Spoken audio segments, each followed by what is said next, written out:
And look, may I commence by, first of all, thank the University of Melbourne for this opportunity here. I think I speak on behalf of all the organisations that you've seen represented today to say that this is a wonderful opportunity for us. It is a rare privilege for our organisations to be able to stand in front of a group like you and talk about the stuff that we do and the opportunities that are there. So thank you very much to Carol and Philip for all the effort you've put in this.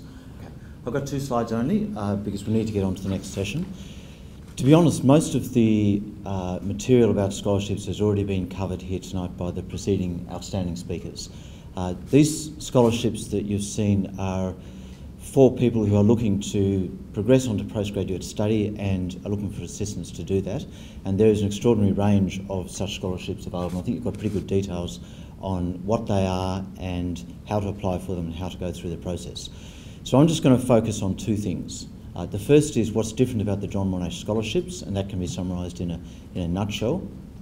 And second, the relevant eligibility and application details, which are all basically available on the website anyway.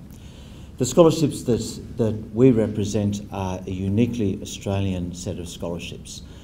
They are probably the newest amongst the scholarships that are available. We've only been around for 12 years now.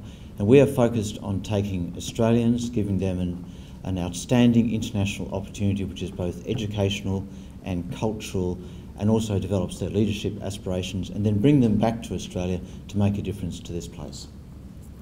Our scholarship has no age or discipline restrictions. You can be virtually any age at all applying for these scholarships. I don't know about Justice Teague.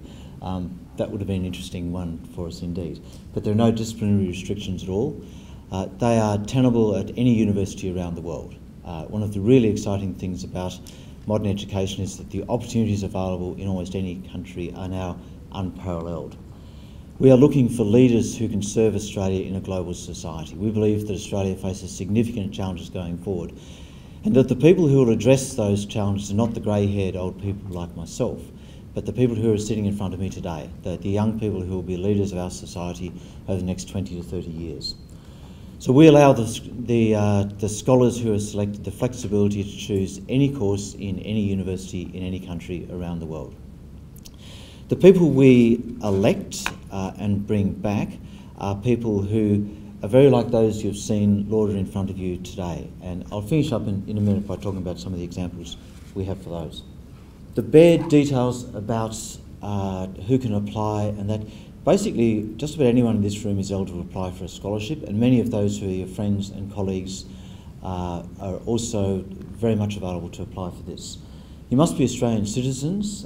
You must have completed or be completing a degree from an Australian university with outstanding results, and we keep a fairly broad view on what those outstanding results can be. It can be acceptable to have those outstanding results in your master's degree or in many different fields, but basically we say we look to you to demonstrate excellence in the kind of fields that are available to you. There's no age restriction, but it is an important point that the scholarships support study for new degrees which commence in 2015. So it's not for degrees that may commence later on this year, it's for new degrees that commence next calendar year. And the study must be overseas. It doesn't support study within Australia, but that gives you plenty of opportunity.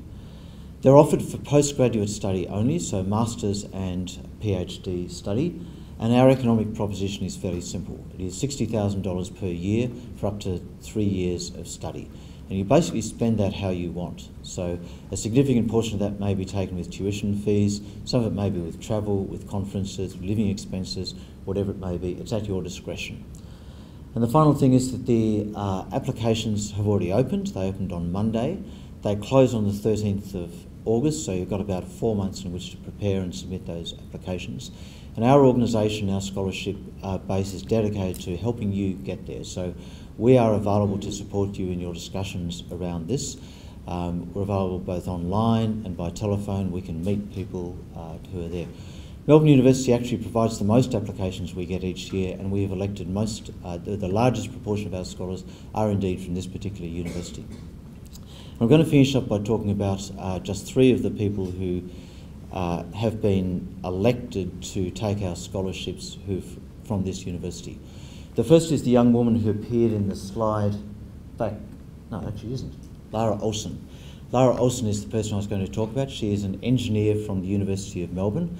She also did part of her studies at the University of Tokyo prior to taking up a scholarship in 2004. She used her scholarship to go and study for an MBA at INSEAD in France.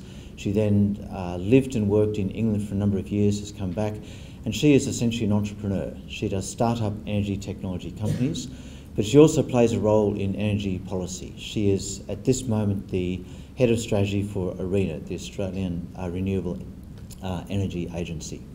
So Lara is an example of the kind of person who applies for and wins our scholarships. The second is a young man by the name of Hugh Evans. Hugh was Australian of the Year in, I think, 2003. Can you remember, Di? I can't, sometime around about then. He was the founder of the Oak Tree Foundation that many of you will know, which is an opportunity for young people to participate in social issues.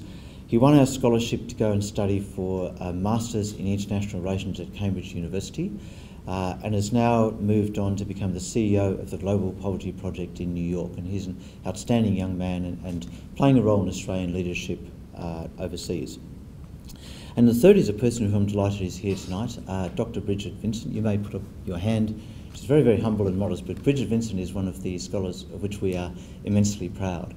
A country girl originally. Her forte was in poetry. She won her scholarship to go and study for a PhD in, was it in English literature or in poetry itself? Poetry within English literature at the University of Cambridge in the UK. She stayed on there to do a postdoc and taught in Cambridge, and I'm extraordinarily pleased that the University of Melbourne lured her back here on a Mackenzie Fellowship.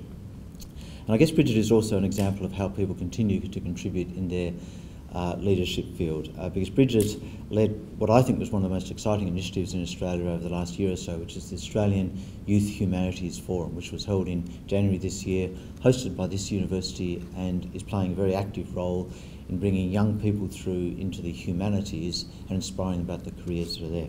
So let me finish on that particular note. I'm not quite sure what we do next, but we will be available afterwards. Di Cook from our office, Bridget and myself to talk about the scholarships afterwards. Thank you for your attention.